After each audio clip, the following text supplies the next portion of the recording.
The WWE to end the Bloodline faction, Jey Uso is set to help Roman Reigns and Cody Rhodes. Vince McMahon incriminates himself in his Netflix documentary, Is Brock Lesnar really returning to WWE in 2024? Enzo Amore is set to thrive in AEW Despite Past Issues.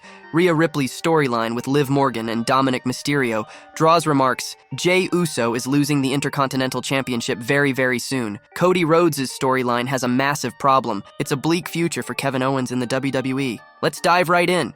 Jey Uso is set to help Roman Reigns and Cody Rhodes. Roman Reigns and Cody Rhodes are set to lock horns with the Bloodline's Solo Sikoa and Jacob Fatu in a tag team match at WWE Bad Blood 2024. During the September 13, 2024 episode of SmackDown, the OTC made his shocking return and saved the American Nightmare from the attack from the Bloodline after Cody retained his undisputed WWE title in a steel cage match. Last Friday, Cody Rhodes and Roman Reigns met at Georgia Tech to settle their differences and agreed to have each other's back during the tag match in Atlanta on October 5th. That said, Cody Rhodes and Roman Reigns might fall prey to the Bloodline's numbers game. To counter the numbers game, fans and experts have suggested multiple names who can show up and support the dynamic duo at Bad Blood. Let's look at 3 names who could help Rhodes and Reigns, and 3 stars who must stay away from the match. Number 1. Jey Uso could finally return to help Roman Reigns and Cody Rhodes. Jey Uso was last seen on WWE TV on the April 12, 2024 edition of the Friday Night Show. He was booted out of the Bloodline by Solo Sikoa and has since been inactive. When Solo Sikoa challenged Roman Reigns and Cody Rhodes to a tag team match at Bad Blood, the American Nightmare initially refused to accept the challenge. This led to fans speculating that the former undisputed WWE Tag Team Champion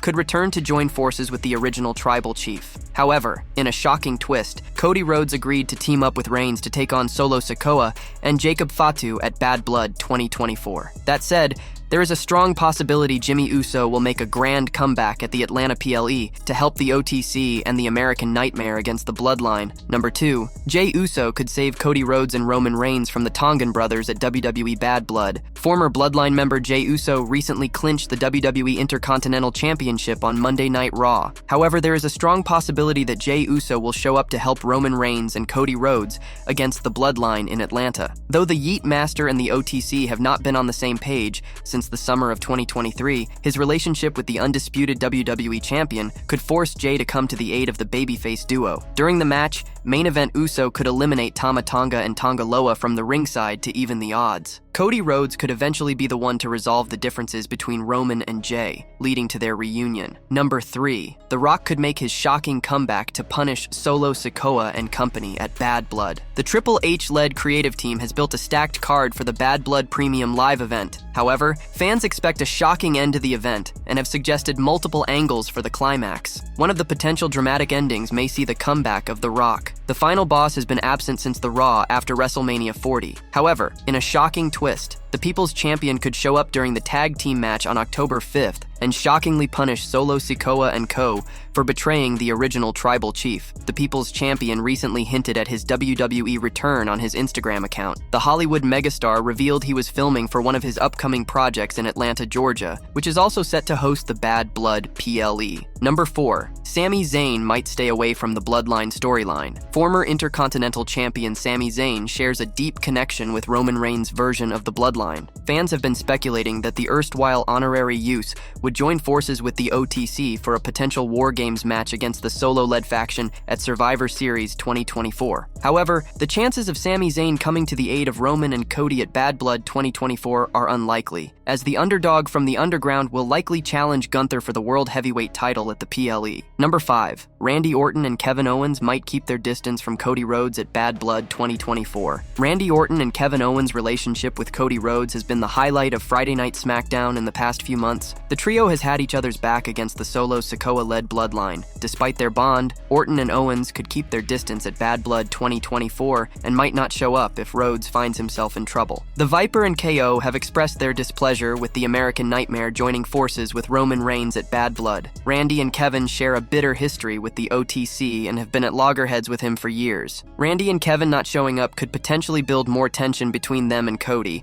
eventually leading to a heel turn from either KO or the 14-time WWE World Champion. Vince McMahon incriminates Incriminates Himself in his Netflix documentary. The highly anticipated Mr. McMahon documentary has finally been released, and wrestling fans everywhere have already watched it and confirmed a lot of suspicions about McMahon. In fact, a former WWE writer claims McMahon incriminated himself in the documentary. The Mr. McMahon docuseries on Netflix has led to a significant conversation about the former WWE chairman and his controversial actions during his time in charge. After all, a lot of controversial topics were handled, including Sable's sexual harassment, McMahon's attempting to justify his past assault allegations, and more. While speaking on this week's episode of Bro Down with Vince Russo, the former writer commented that McMahon's own words compromised him more than any editing or production decisions. Russo suggested that McMahon was concerned about how he would be portrayed and even considered buying the docuseries before its release. According to Russo, McMahon's statements in the series ultimately incriminated him, making it clear that the portrayal was rooted in his own admissions rather than any external manipulation. Bro, Vince buried himself, man. Vince buried himself on that Netflix docudrama. Vince incriminated himself, his own words.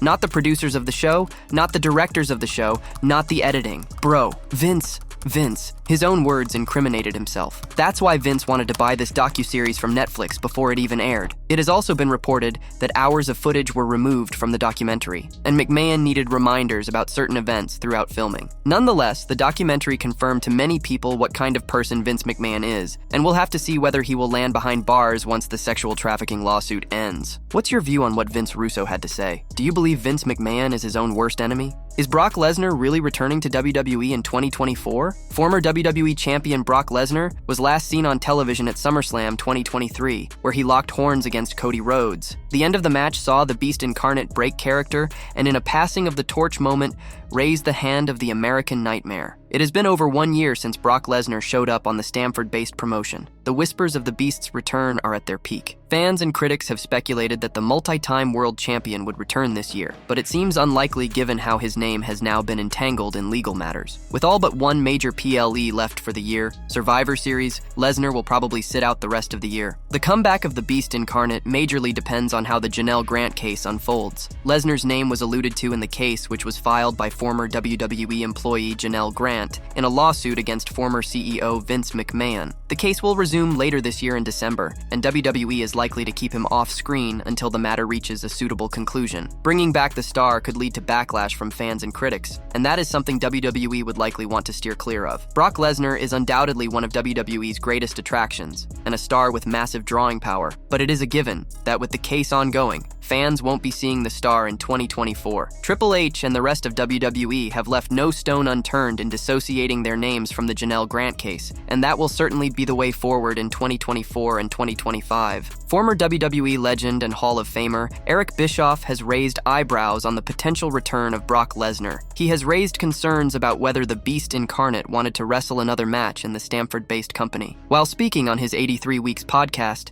Bischoff expressed that Lesnar has already made a huge amount of money from his career and may not feel the need to perform inside the squared circle again. No way to know, man. Brock's unique. Brock's got enough money he could live the next 3 lives. His kids will never be able to spend the money that Brock has made. And beyond the money, Brock has farming. That's his joy. That's his passion. That's where Brock is at peace, based on what I've heard. I don't know Brock that well, and man, I don't know he doesn't need to. So it's a question of does he want to? And at some point, you just don't want to anymore. What's Brock gonna do that he hasn't done a dozen times in the last dozen years? He said. It remains to be seen whether the former UFC champion will show up in WWE once again. Enzo Amore set to thrive in AEW despite past issues. Enzo Amore and Big Cass were a fan-favorite tag team during their time in WWE, but both were released for different reasons. While Enzo is no longer part of WWE, there has been ongoing speculation among fans about him potentially joining AEW. In fact, Jim Ross shared his thoughts on this possibility as well recently. Several years have passed since Enzo Amore was fired by WWE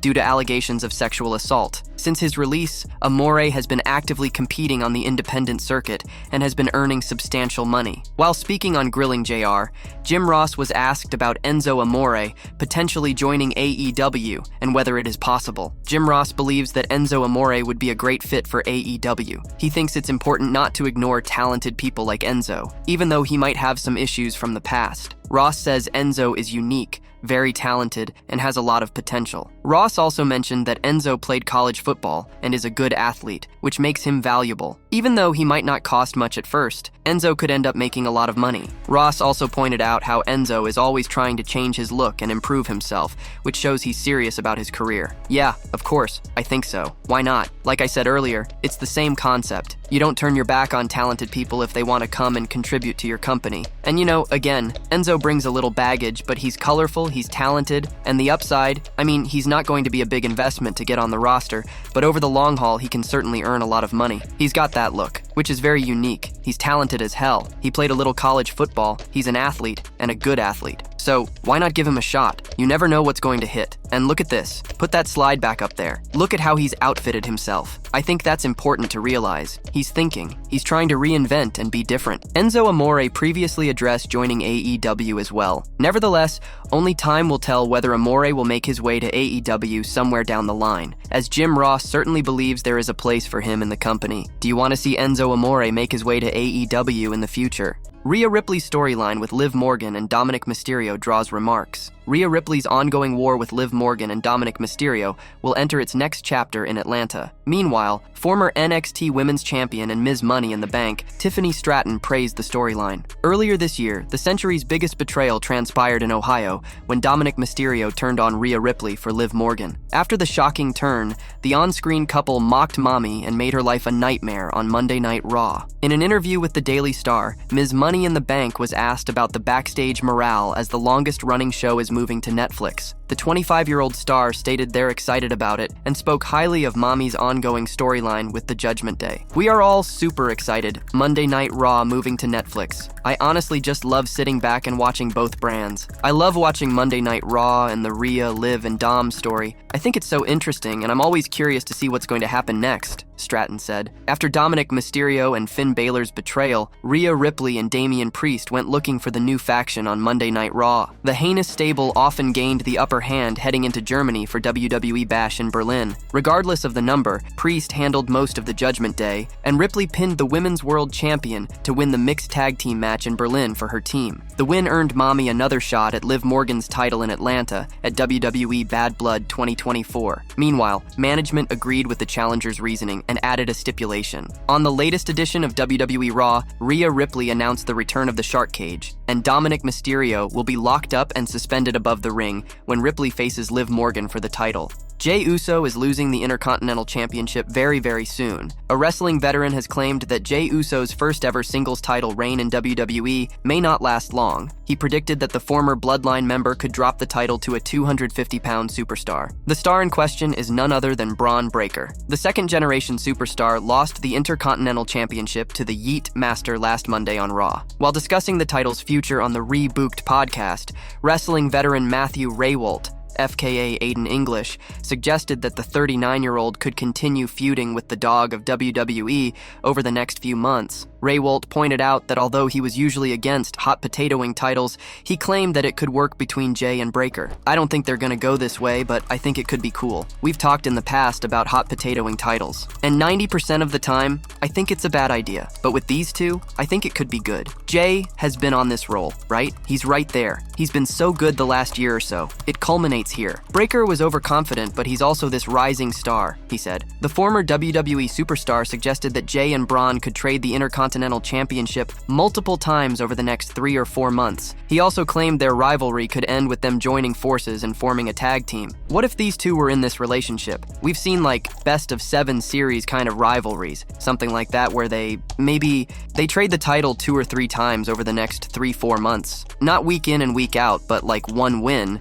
Jey retains the next match, but he comes back. Breaker beats him again, and Jey wins it back.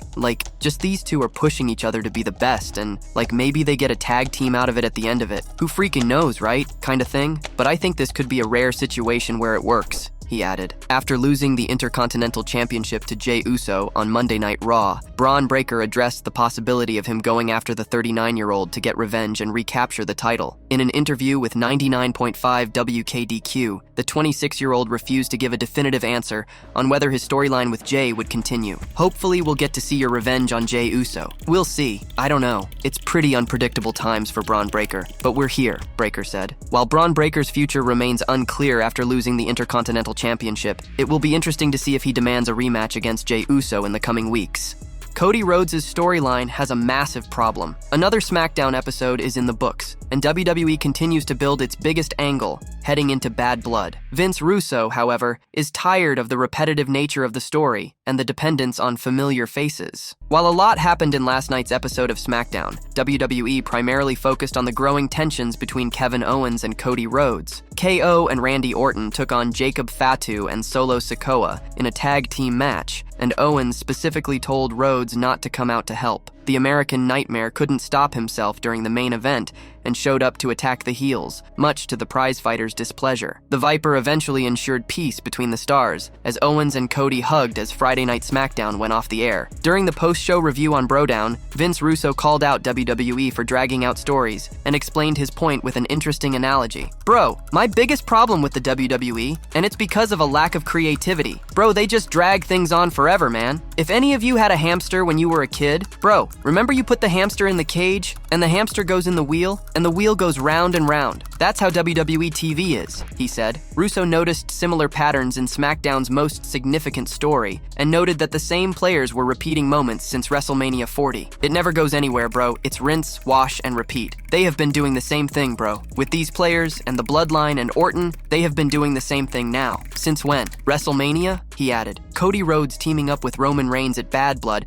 has created some issues between the babyfaces, and it seems like a turn, either from Owens or Orton, could happen soon. It's a bleak future for Kevin Owens in the WWE. Former WWE head writer Vince Russo recently spoke about Kevin Owens' future in the WWE. The star is one of the most popular babyfaces in the company, currently performing on SmackDown. Tensions between Cody Rhodes and Kevin Owens escalated during this week's show. KO initially turned down Cody's assistance in a tag team match against the Bloodline. He opted to team up with Randy Orton, and even told the American Nightmare not to interfere in the matchup. This week on Brodown with Vince Russo, the former writer claimed that WWE was possibly done pushing KO to the top. He stated Owens' time had come and gone, and the star would never win the top prize in the company ever again. Trust me, bro, Kevin Owens has had his run. They're not going back to the Kevin Owens well. I promise you that. Some cracks are developing between Owens and Rhodes. The two stars almost came to blows after Cody's interference cost Owens and Randy Orton the match. However, Orton stepped in and calmed down the two men. It will be interesting to see if these tensions get more serious